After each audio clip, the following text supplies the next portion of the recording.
Welcome to Dhamma USA Thursday guest lecture series. Today we are honored to present lecture number 47.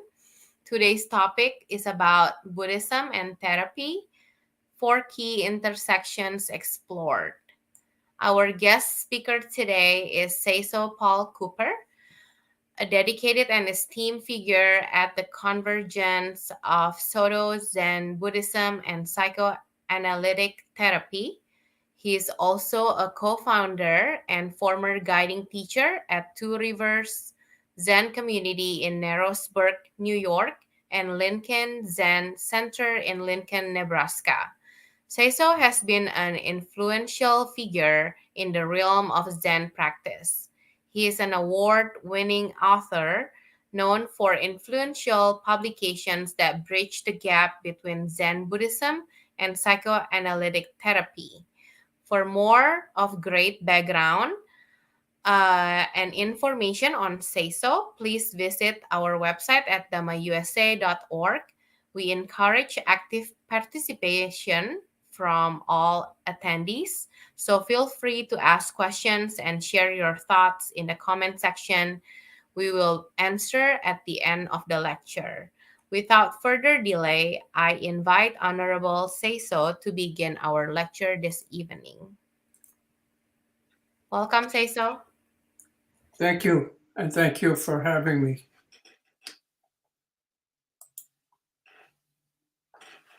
I'm going to be talking about 4 key points of intersection between Buddhism and psychoanalysis. And I'd like to open this discussion by introducing 2 key players, the 20th century British psychoanalyst Wilfred Bion and Eihei Dogen, the 13th century Japanese monk and founder of the Soto Zen school of Buddhism. Dogen has been described as, and I'm quoting Peter Hershock, who said, one of the most intellectually audacious monks associated with pre-modern Zen. In a similar way, Wilfred Bion has been described as a polarizing figure. In part, paradoxically, I think it is because he represented wholeness, representing a transcendent, numinous state reflected in the potential for a state of mental health and wholeness, theretofore omitted from psychoanalytic discourse. And that was a statement made by this Los Angeles psychoanalyst Annie Reiner. The Australian psychoanalyst Neville Symington and his wife Joan Symington, in the introduction to their book on Wilfred Bion's theories in relation to clinical technique, noted Wilfred Bion is considered a provocative and illuminating contributor to the debate on the nature of psychoanalysis.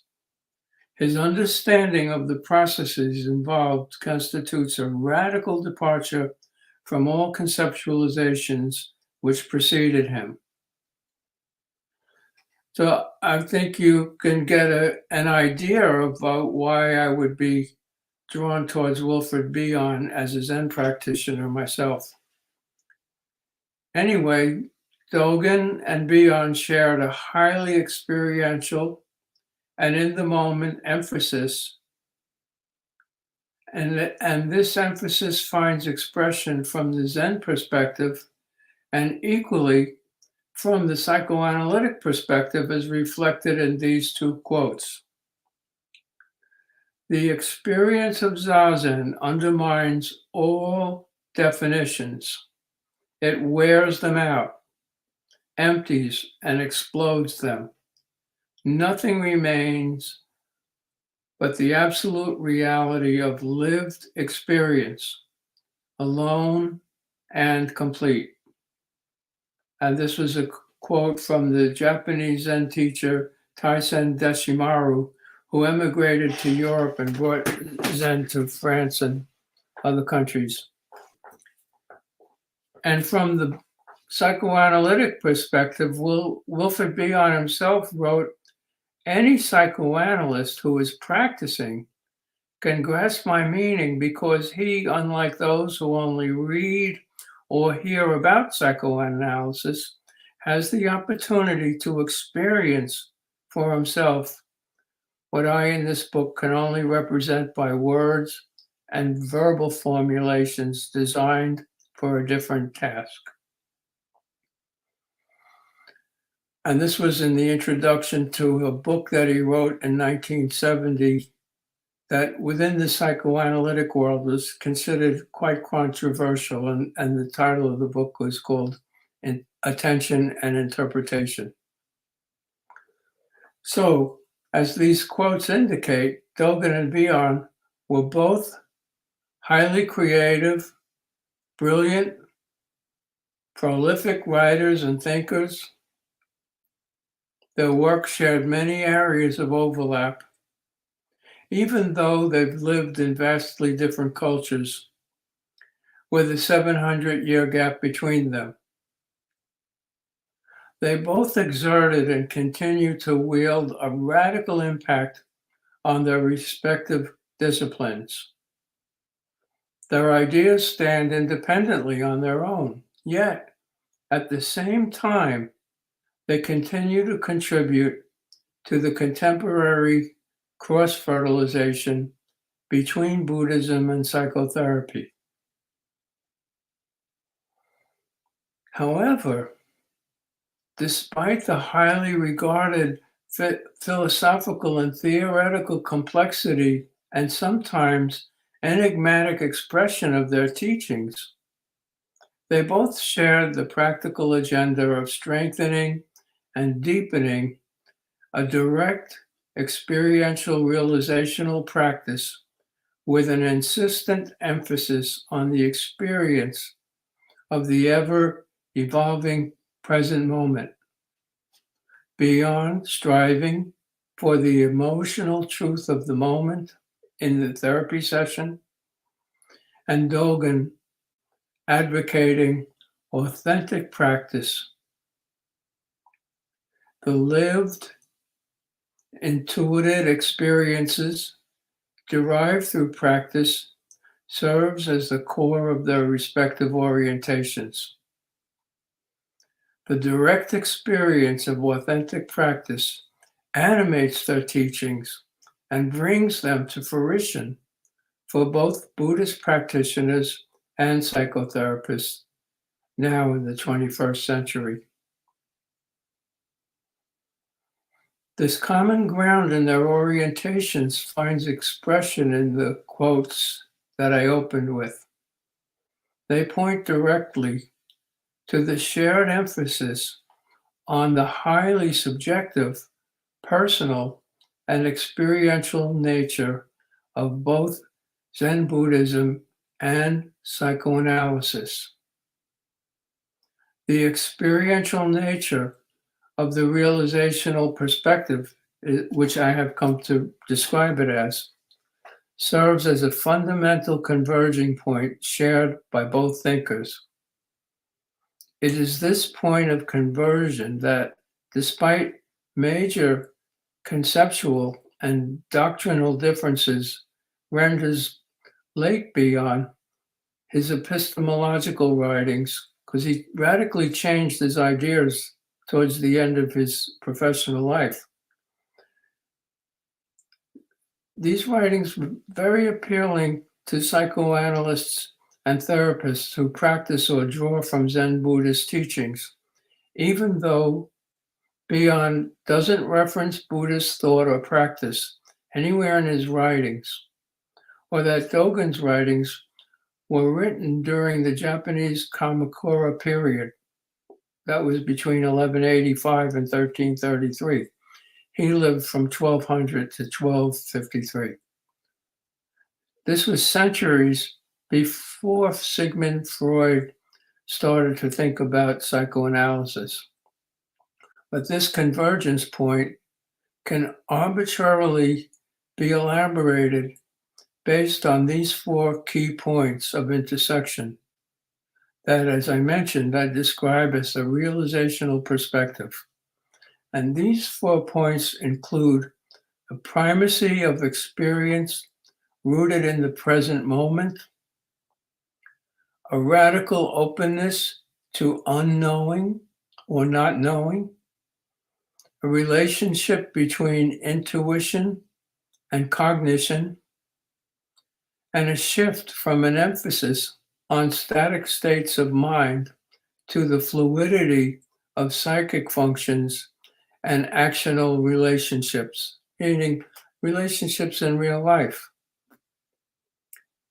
It is within the structure provided by these 4 key points that the realizational orientation will be elaborated as I continue to speak.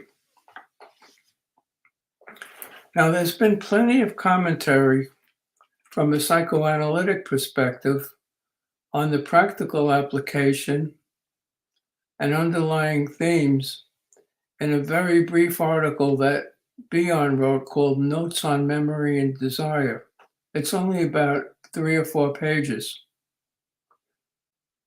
I've elaborated various connections between Dogen's, Zen, and Bion's ideas in many of my papers and my books. And I plan to bring both to the table, so to speaking, by offering you an examination of the interaction between Dogen Zen and Bion's psychoanalysis, with an emphasis on Bion's practical mandate to what he described as to relinquish memory, desire, and understanding, and Dogen's shikantaza, which is a Japanese term for his meditation practice, which translates into English as just sitting or only sitting, with musho toku, which means no gaining mind or no profit mind. That for Dogen serves as his recommended form of experience-based thorough investigation of reality or thorough exploration, or his needlepoint into what Dogen describes as the true reality of all beings. For him, this involves an ongoing and endless realizational process characterized by action and relationships, rather than a goal-oriented quest to seek imagined end states or preferred and static states of mind, such as enlightenment or satori. The primacy and significance of shikantaza for Dogen finds expression in the title Zanmai o Zanmai, which means the samadhi or concentration that is the king of samadhis. Here's a quote where he writes very passionately and evocatively and confidently. He writes, "To transcend the whole universe at once, to live a great and valuable life in the house of the Buddhist patriarchs, is to sit in the Zazen posture. To tread over the heads of non-Buddhists and demons, to become, in the inner sanctum of Buddhist patriarchs, a person in the concrete state is to sit in the meditative posture. To transcend the supremacy of the Buddhist patriarchs' supremacy, there is only this one method. Therefore, Buddhist patriarchs practice it solely, having no other practices at all." Similarly, Dogen's emphasis on the present moment is clearly and cogently expressed throughout his writings. For example, in Busho Shobogenzo, Dogen writes, and I'm quoting him again, "Wanting to know The meaning of the Buddha nature means, for example, really knowing the meaning of the Buddha nature just here and now, and should just reflect real time causes and circumstances means no causes and circumstances as real time, just here and now. In explicating the realizational perspective, I intend to reflect on the cross fertilization, the identities, and the differences between Bion's and Dogen's recommendations, with an emphasis on how Bion's thinking dovetails with Zen Buddhist foundational principles and practices as they are expressed in the scriptural tradition of Zen Buddhism and in the writings of psychoanalytic thinkers who have drawn from and extended Bion's work on technique as they converge and diverge within the context of the realizational perspective. In this way, I hope to expand and extend both areas of inquiry, Buddhism and psychotherapy.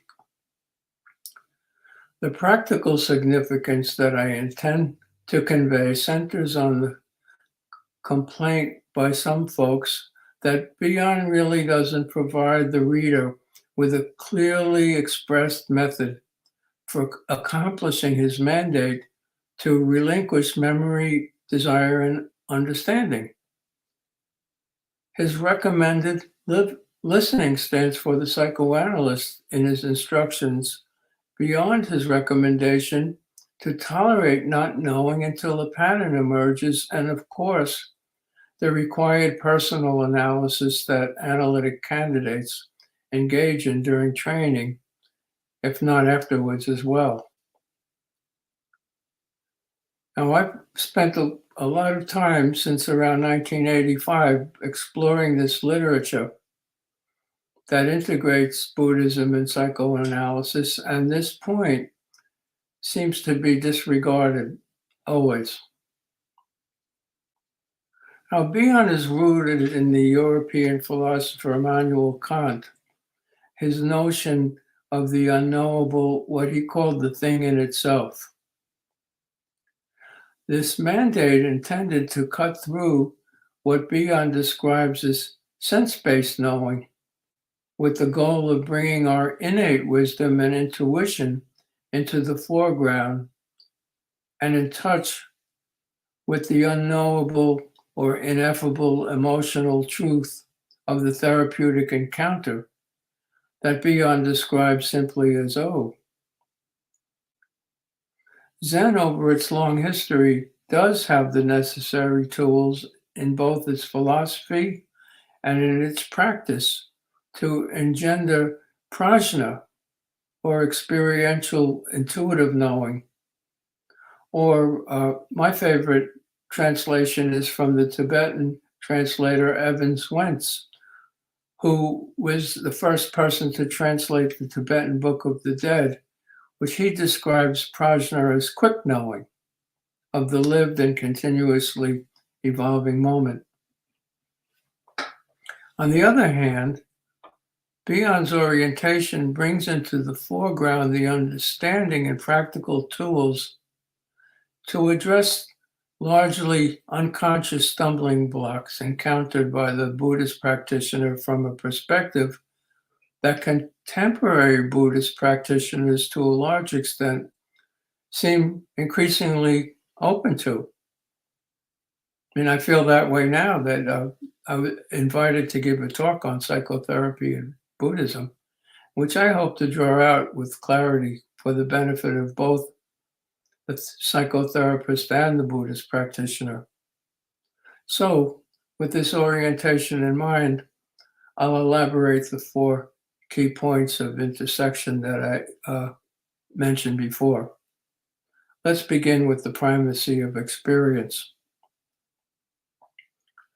Bion's theoretical formulations derive from his direct experiences occurring during the psychoanalytic encounter and circle right back to the psychoanalytic dyad, in other words, the therapist and the patient. He makes this process very explicit in his book, Transformations, which, as he developed his theory as if thinking out loud, he asserts as the basis of his notion of transformations as they evolve through the patient's process as experienced during each session. He writes, I shall assume, therefore, that the material provided by the analytic session is significant for its being the patient's view of certain facts, which are the origin of his reaction.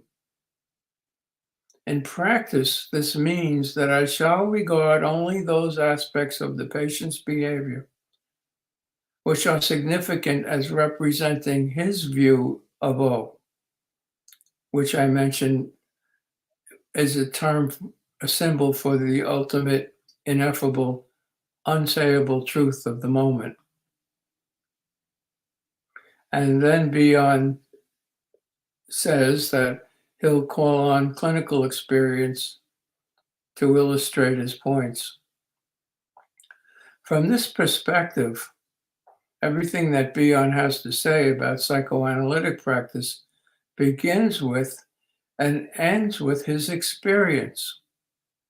As he notes, and I'm quoting him again, because they derive from the emotional experience with a unique individual and not from generalized theories imperfectly remembered. He further elaborates this radical turn in his theoretical thinking and associated clinical approach that emphasizes direct experience.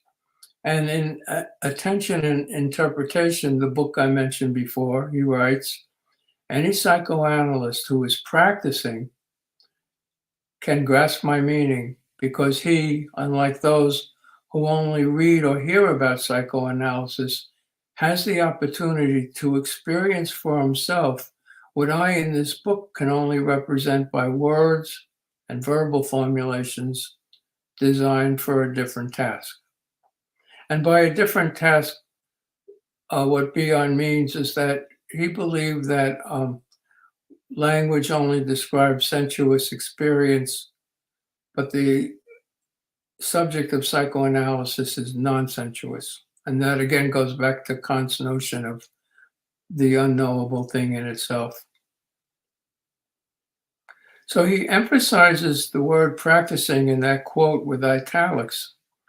And he's setting up his argument that language is based in and designed, as I just mentioned, but it's worth repeating, to communicate sensuous experience, which is not in the realm of psychoanalytic experience and not the subject of psychoanalysis. And in fact, language can cloud over the intuitive awareness of psychoanalytic experience. However, and this is important, because it's important for a Buddhist practice also, he doesn't refute language, he doesn't discard language. Since the unknowable, ineffable experience, O, which can only be intuited experientially, becomes known through what he describes as an evolution into K, his symbol for knowledge, which then can be communicated through language in the form of an interpretation or a notation, and at best approximates the experience, both of the analyst's hand and the analyst's intuition of the patient's experience. The important point, as I see it, then becomes how close an approximation can be made. That is to say, to draw from Bion's notion of transformations, there is an ongoing and paradoxical consciousness of the intuited or perceived reality of the moment, as well and as equally significant, the uniqueness of each individual's experience. For example, let's take a concrete example. Two individuals will agree that a particular object of perception is a teacup. However, the actual experience of the teacup is multi-determined by many internal and external factors, such as past experiences, light, shadows, and vantage point. Imagine that on one side of the teacup is an image painted on the cup. One of the observers can see it and one can't. How will they experience the teacup? This point can be developed further from the Buddhist perspective by considering the notion of karma, which I simply translate as action or activity, but then becomes solidified and internalized as samskara, Sanskrit term for karmic formations, or habit formations, or internal formations, another translation. From this point of view, the activities, perceptions, and interactions with the environment that influence each individual's experience, coupled with any of these preconceptions, results in a unique perception of reality. Over time, these influences develop into consistent, habitual, and automatic ways of perceiving and interacting with the world, both internally and in terms of interpersonal relations. In this regard, an array of causes and conditions interact and influence the therapeutic encounter.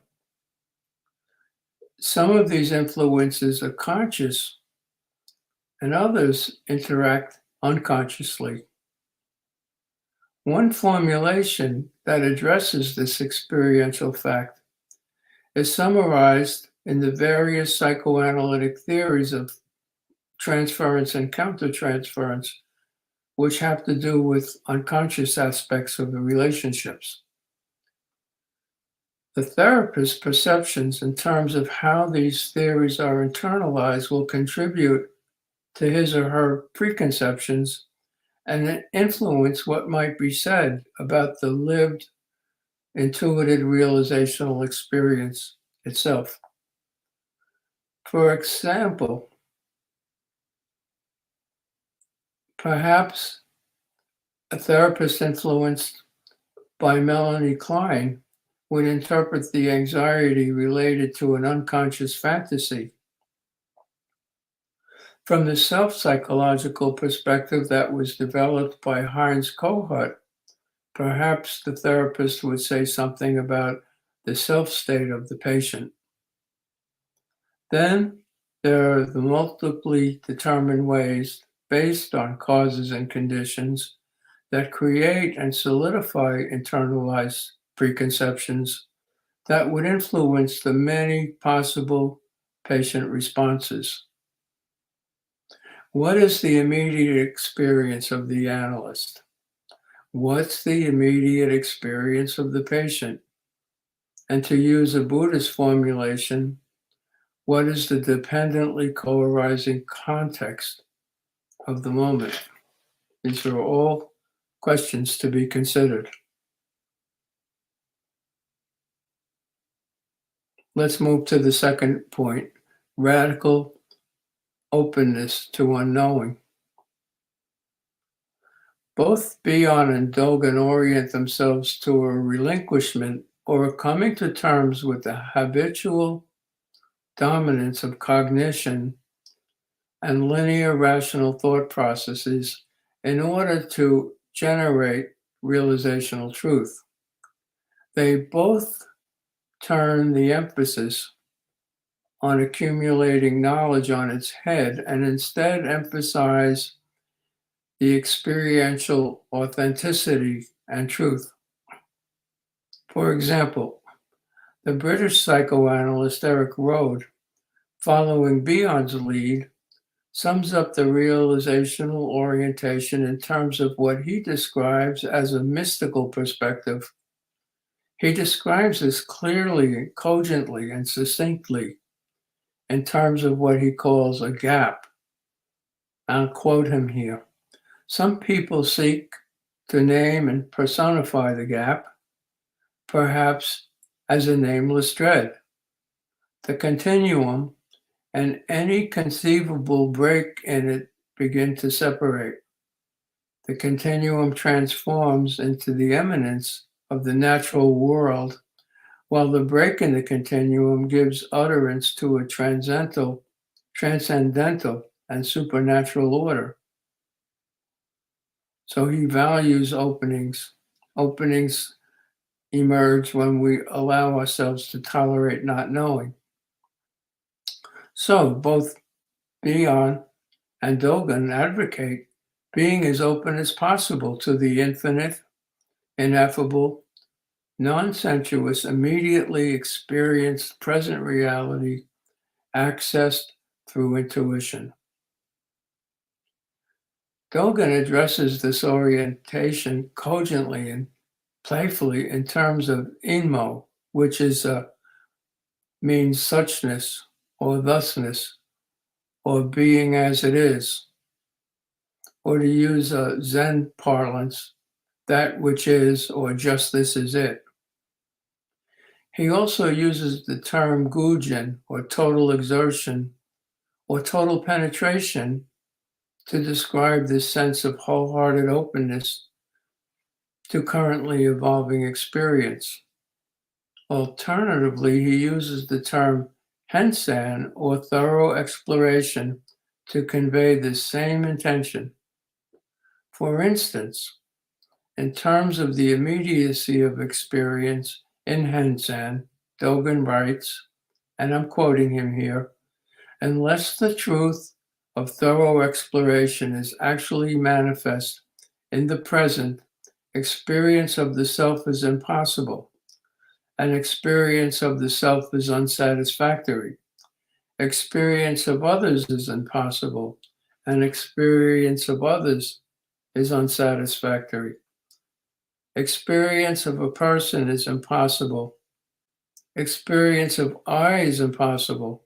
Thus, we can conclude that the whole human being is mind, and the whole mind is a human being. We investigate and experience the front and back of each such partial thought.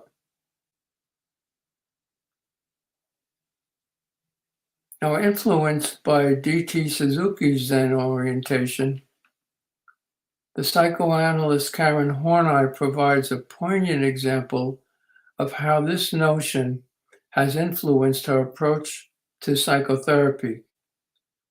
She uses the expression wholeheartedness of spirit to describe the analytic stance of total openness to the patient's ongoing, currently manifesting experience.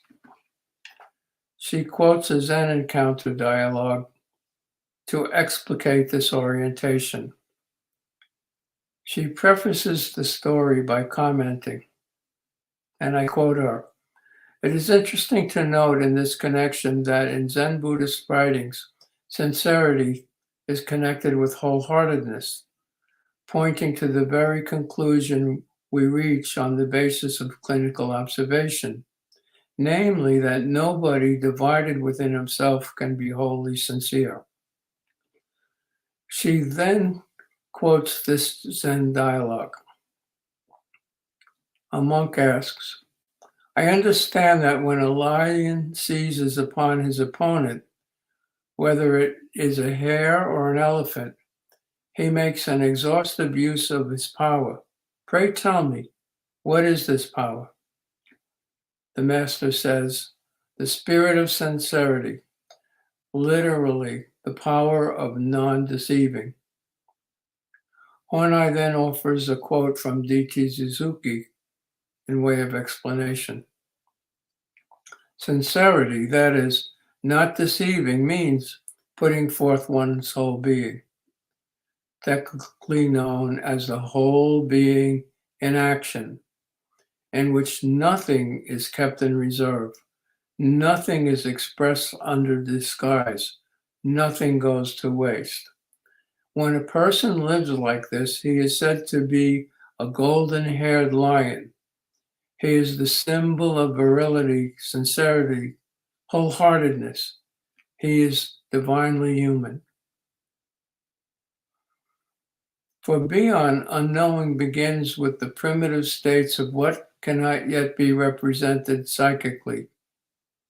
So he developed a theory of thinking that attempts to take account of what's not represented or differentiated and how transformations can be facilitated or not be blocked by the therapist. That means sitting and tolerating not knowing until, as he notes, quoting the British poet and scholar John Milton, something is, quote, one from the dark and formless infinite. Not unlike the Chinese Buddhist monk Nangaku, after tolerating not knowing, after his realization occurred through his direct experience of sitting for 8 years, Beyond notes that the analyst's lived experience of patiently sitting with the patient in the not knowing of the session until a pattern emerges will have the result that, and I'm quoting Beyond here, his interpretations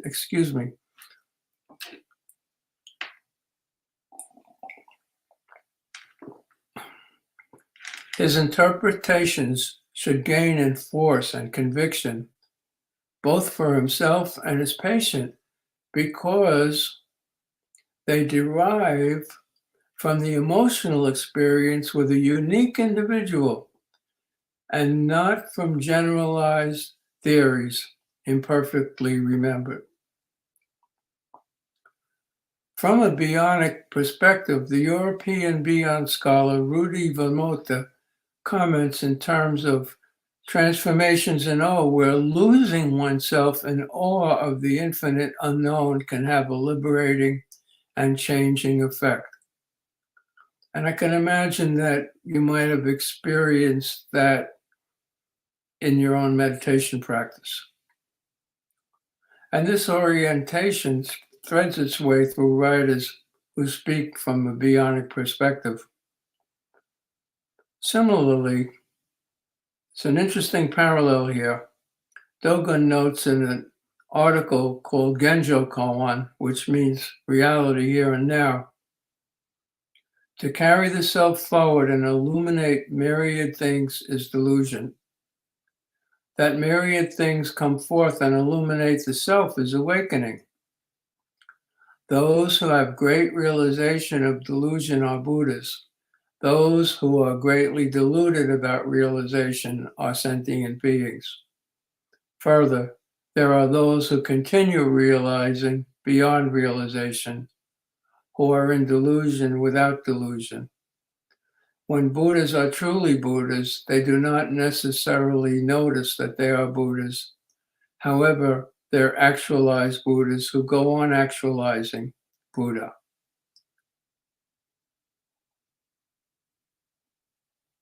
The third point, intuition and cognition, the relationship between the two.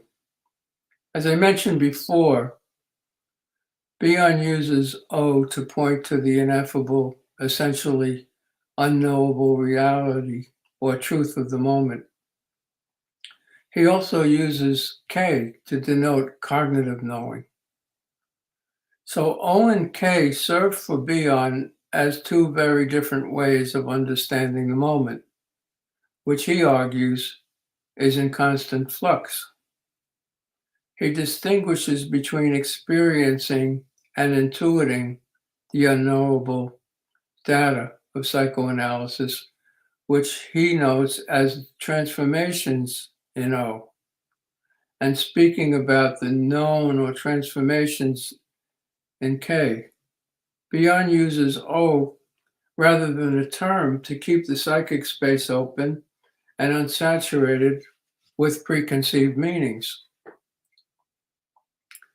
Dogen refers to the process that Bian describes as intuition of O, as dropping off body and mind.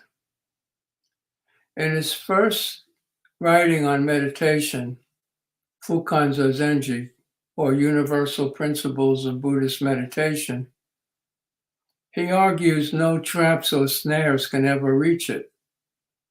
This expression, traps or snares, refers to the thinking mind or the discursive mind. The backward step that Dogen refers to parallels Bion's use of the British poet John Keats's notion of what he called negative capability.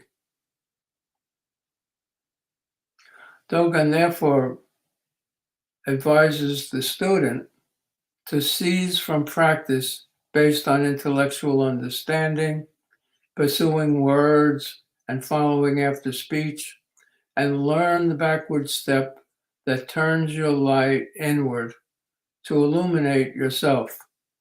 Body and mind will drop away of themselves, and your original face will manifest itself.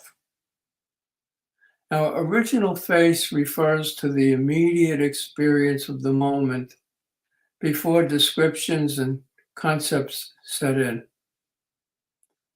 Both Bion and Dogen orient themselves to a letting go of an over-reliance on, but as I mentioned before, not an abandoning of cognitive linear thought processes and an opening into the infinite.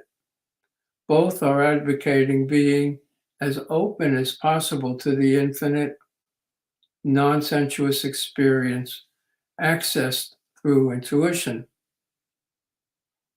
Bion points to the notion of at-one-ment, which he notes, no psychoanalytic discovery is possible without recognition of its existence, at-one-ment with it, and evolution. Now the fourth point, a shift from mind states to functions. Both Bion and Dogen shift the emphasis away from static states of mind to relationships and functions. That is, Bion directed his attention to the relationships between subject and object. For instance, he speaks of cycles of projection and introjection as non-sensuous, unconscious forms of communication that might impact both individuals in a relational dyad, along with the resulting impacts such unconscious communications have on one another. He speaks of emotional experience and observes an emotional experience cannot be conceived of in isolation from a relationship. This actional relational orientation finds contemporary expression in terms of the clinical setting by the Italian psychoanalyst Antonino Ferro, who, drawing from Bion, notes, what matters is not only the patient's mode of functioning and dysfunctioning, for it must always be seen in relation to the functioning, dysfunctioning of the analyst's mind. In a similar way, the Dogen scholar Hee-Jin Kim notes that the key to understanding Dogen's technique centers on his actional orientation. Dogen emphasized actional and relational functioning over static states of mind. By this, he meant bringing the mind of Zazen off the cushion into all of our activities. Can we relate to others through wisdom and compassion rather than from ignorance, hate and delusion, fear, anger, aggression? So there's a big difference. There's a beautiful book by Peter Hershock that addresses this point in Buddhism. It's called Liberating Intimacy. And he really emphasizes the fact that a Buddhist practice is not an isolated and solitary practice that involves all beings. And both Bion and Dogen advocate being open to the unknown, ineffable experience as evidenced in their techniques. As I noted before, Bion, sitting free from memory, desire, understanding, and Dogen sitting with Mushotoku, no gaining mind, in Shikantaza, the form of meditation that Dogen describes as objectless, subjectless, formless, goalless, and purposeless.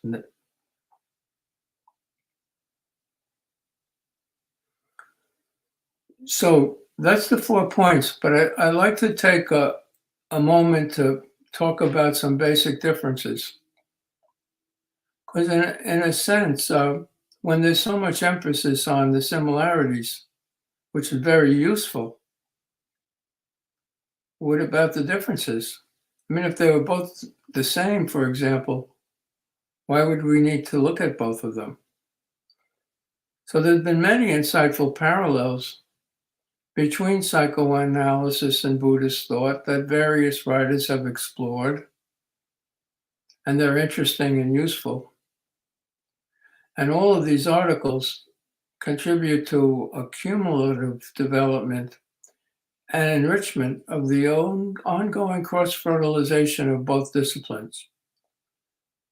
However, continued scrutiny reveals gaps in the apparent connections. The gaps become wider to the point of being seemingly unbridgeable.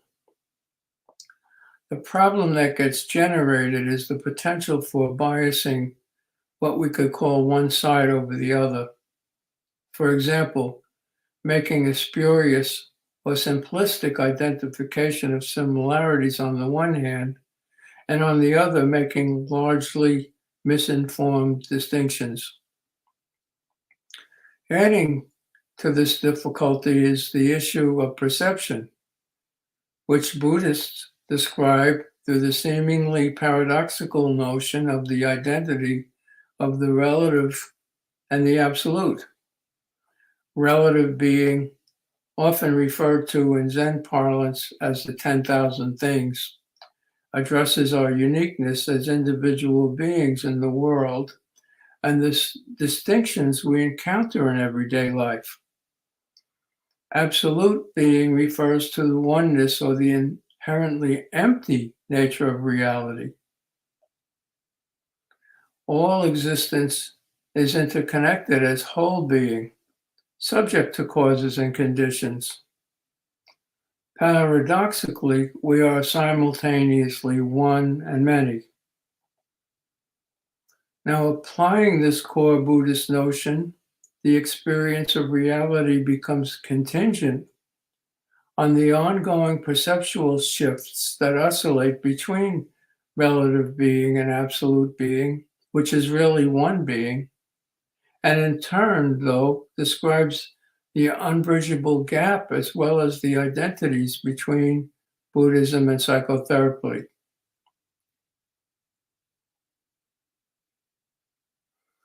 Typically, what I've noticed is that differentiation, hence what appears as unbridgeable from the Buddhist perspective, can be associated with the intellect or cognitive processes. Experiencing oneness tends to be associated with intuitive processes. Bion depicts O as Kant's thing in itself that has an absolute independent existence, as existing as noumenon separately from sense objects. Well, this is a fundamentally dualistic orientation between sense and nonsense.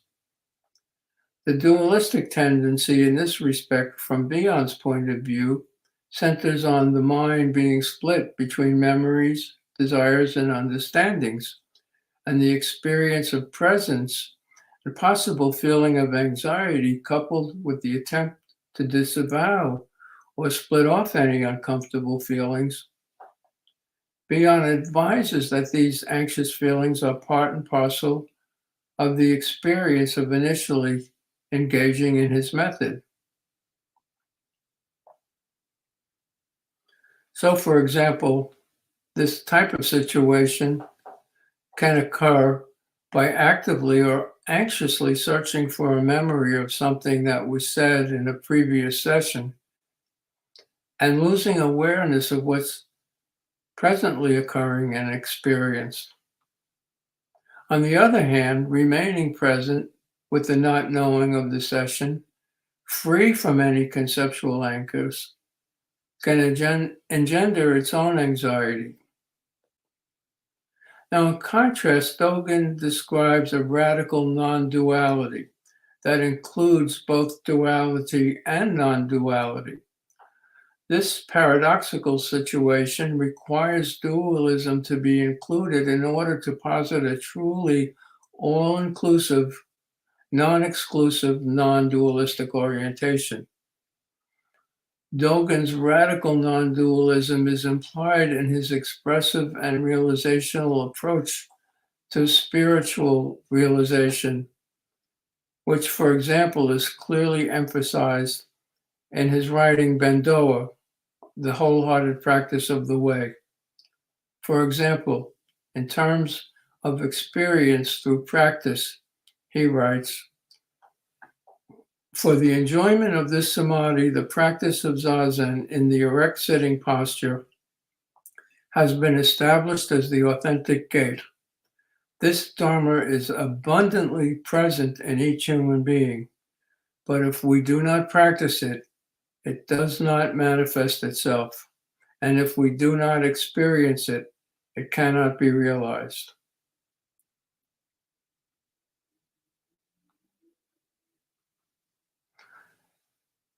So, I think I'll end here so that we have some time for any questions that might come up, and I'll just raise this concluding question. The concluding question would go something like this: based on the core notion of the identity of the relative and the absolute being, we might state as followings: this way, can we approach a discussion regarding Buddhism and therapy creatively through a balance that acknowledges equally differences and similarities, identities, without compromise?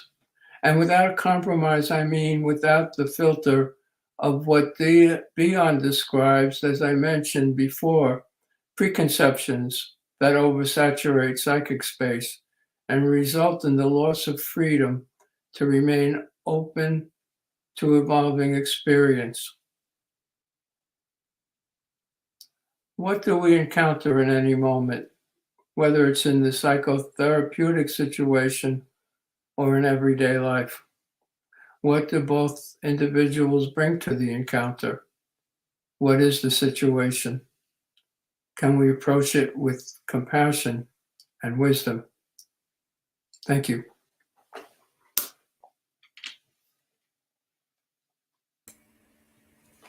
Thank you, Seiso. It's a very great talk. um, Maybe for me personally, it's a little bit harder for me to understand at first, but I think, with the questions that are being posted and then with you helping to answer, maybe it's going to help me, better understand. We have a couple questions so far. Let me share. This question is from Alia. Namo Buddhaya Seiso. What is the difference between mindful meditation and psychoanalysis? Oh, that's a very good question. Well, let me put it this way. The simplest difference is that we do our mindfulness out loud in psychotherapy, so it involves two people.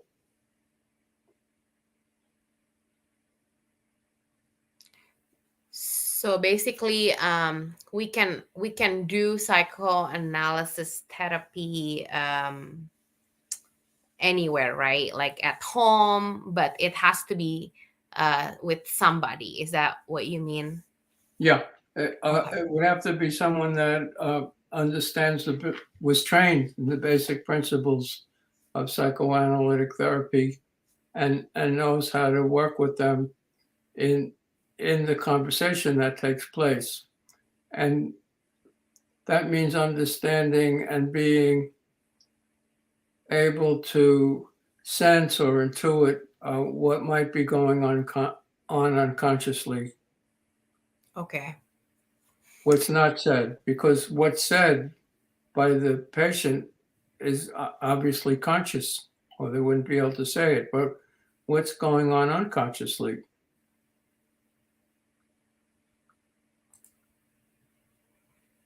The second question is still from Alia. How does psychoanalysis can help patient with mental illness?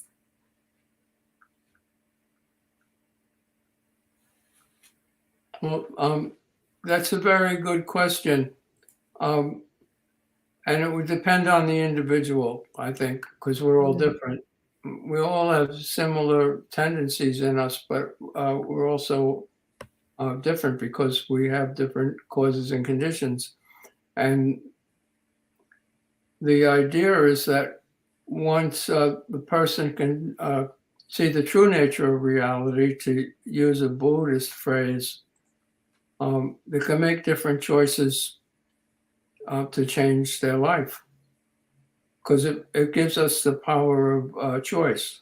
Because if we're operating in a way that's not um, derived or motivated from our conscious awareness of what's happening, we're kind of slaves to the unconscious, to our old habit formations, our old samskaras, uh, our old conditioning. So awareness gives us a choice. The idea here is to be able to accept the true nature of reality. And I think this is an important point, to make a difference between acceptance and resignation. I'm not talking about resignation, I'm talking about accepting what is, because once you see what is and you accept it, puts you in a position to change your life. It snowed here in Vermont today. Now, I automatically put my boots on and my coat on and my hat on when I went out. So I didn't have to think about accepting the reality of that it snowed. And I dealt with it. But what if we're not conscious of the true nature of reality? And we put ourselves in positions over and over again that could be self-defeating and could be limiting. Okay. That's a good point when you talk about acceptance. I'm actually dealing with chronic conditions. It's been very hard for me to accept my situation. Maybe this is a practice for me to be able to Yeah. start. Well, it is a practice because if you accept your situation for what it is, and again, I'm not saying resign yourself to it. There's a big difference. I think a lot of people confuse the two. You know, some folks will say it is what it is and they'll kind of close Yeah. their eyes. That's not helpful. But if we see what the situation is, we can maybe be more aware of our limitations or our ability to make a change. challenge ourselves. Maybe it requires a little bit of risk taking. Mhm. Yeah, I'm starting to be able to connect between um like doing mindful meditation, and then now I'm learning about psychoanalysis therapy, after hearing your talk, the correlation, and then I think it would be interesting for me to to start practicing um about all of this, and then to maybe eventually help me accept the situation. Because most of the time, when people have chronic illness, like you said, they're accepting it, but and by saying it is what it is, but then in the reality, they say that because they're wanting to escape from it. And they're not doing anything about it. Yeah. It's like Yeah. someone says they have a, a pain in their chest. Hmm. I'll say, well, did you go to see a cardiologist? Hmm. Oh, no, I'm not going to do that. Why not? Oh, I don't want to know. What if something's wrong with me? What if Yeah. I have a heart murmur or something? Um, and I would say, well, wouldn't you want to know about it sooner rather than later? Wouldn't you want to know what you're dealing with? What if the doctor tells you there's nothing wrong, it's just indigestion? Mm. Wouldn't you be relieved? What if the doctor said you do have a heart murmur and we can treat it? So that's Yeah, what I mean about accepting. that's a good point. I think I'm on the right path because I'm going to the doctor to actually find. At first, maybe like anybody else out there, like I'm always scared to go see the doctor because I don't want to find out about stuff. Mhm. You don't want to find out, let's put it in a Buddhist context. You don't want to find out about the true nature of your reality, of your lived Mm. reality. And So then that creates the karmic condition mhm. of the whatever the illness is to continue to get worse. So that's a good point. Say so, because there are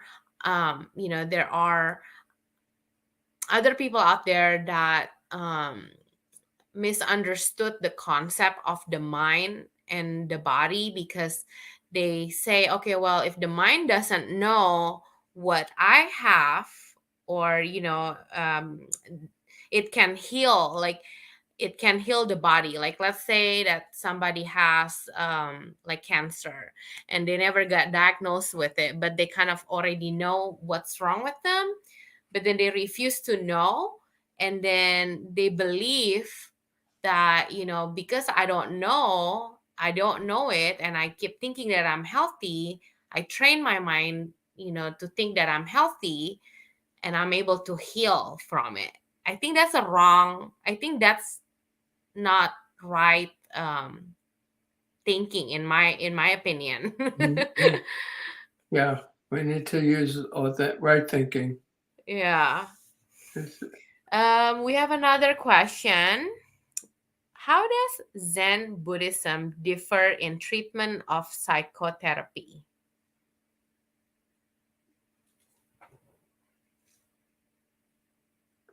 Well, that's a very good question too. I really appreciate the questions. That they're very good. They're challenging questions. I could talk a lot about that, probably more than we have time for. But let's put it this way. Most people seek psychotherapy because they have a problem or an illness. Now, I think people are drawn towards Buddhism or Zen, in my case, for a variety of reasons, but I think the underlying reason, the biggest reason, is personal suffering. I know that's why I came to Zen. So, in that regard, they're both the same, but they work towards it in some ways, is like I described tonight, beyond very similar to Dogen. But there's others. The majority of psychotherapies are either problem oriented or cognitively try to get you to change your mind about something, or they're geared towards building up the ego in some way or another. And Zen Buddhism is about recognizing the impermanence of self, the illusion of self, the transparency of self.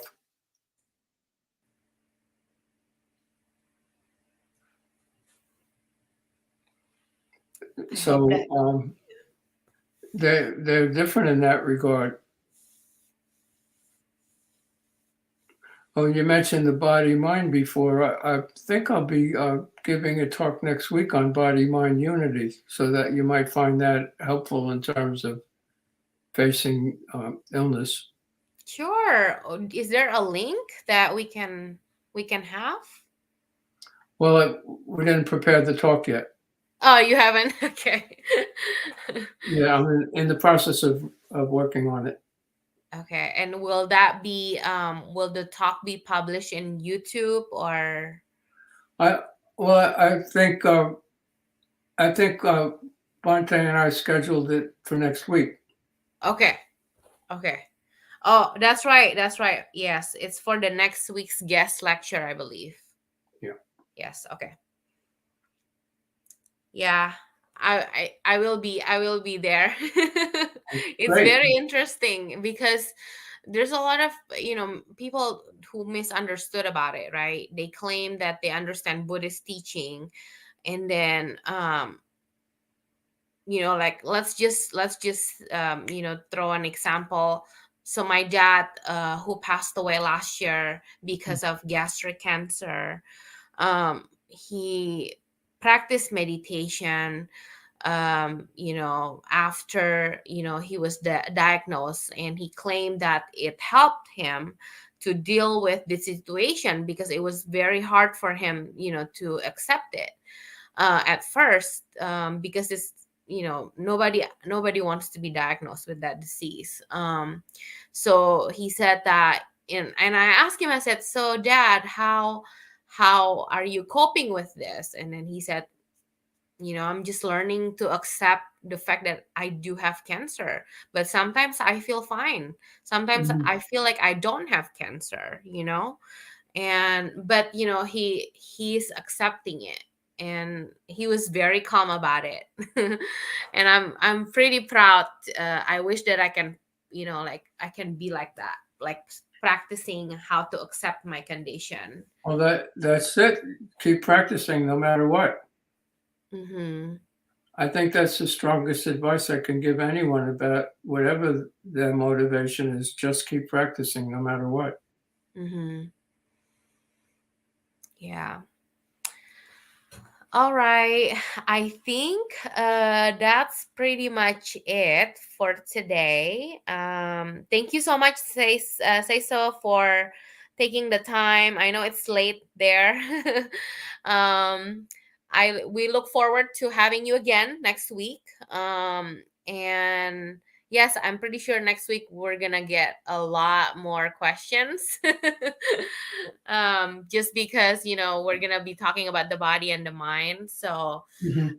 but yes, thank you for educating us about the topic, um, and sharing your profound wisdom with us today. We conclude a lecture of Dhamma USA's Thursday guest lecture series. We would like to thank all of our participants from around the world for joining us in this endeavor. We hope that today's lecture has enriched your knowledge and inspired you on your journey towards inner peace and harmony. Let us continue to learn, grow, and support each other in our quest for greater understanding of Dhamma. Please subscribe to our YouTube channel if you haven't done so, and follow us on Facebook and other social media platforms to stay updated on upcoming lectures. You can explore more Dhamma resources and updates on our websites, as well as finding all of the guest lectures background info at dhammausa.org, or our blog at dhammausa.com. If you have any questions or inquiries, feel free to reach us at info@dhammausa.com. Until we meet again next Thursday, may the Dhamma guide us all towards a peaceful and harmonious life. Sadhu, sadhu, sadhu. Thank you.